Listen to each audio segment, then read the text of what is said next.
In this video, we are going to fix a 12042 Windows Server Update Service application error. So without any further ado, let's get started.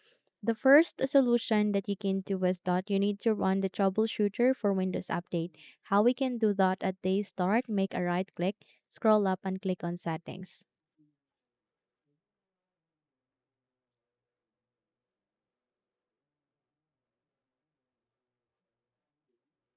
At day settings, you need to navigate to the left pane and find for an option called System. Click on it.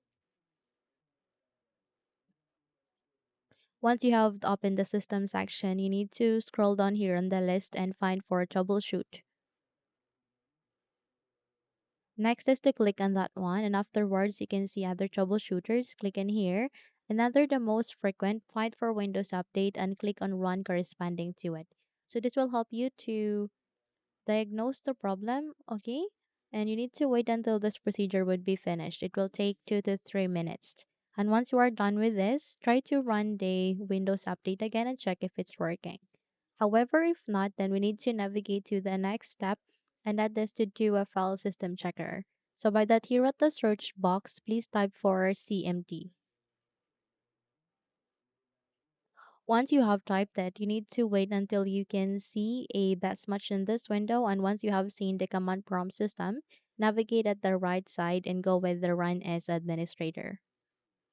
Click on it. And if your user account control would ask you to say yes, click on yes so that you can continue on running this window. So I want you to copy the command that I have given at the YouTube description. Once you have copied it, you need to paste it here to the notepad. Copy and paste it one by one.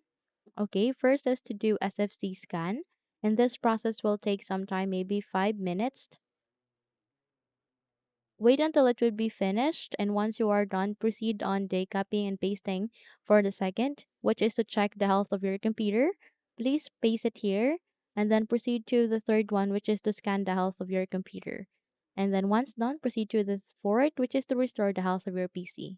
So once you have completed all of these commands, you need to restart your computer in order for the actions to take an effect.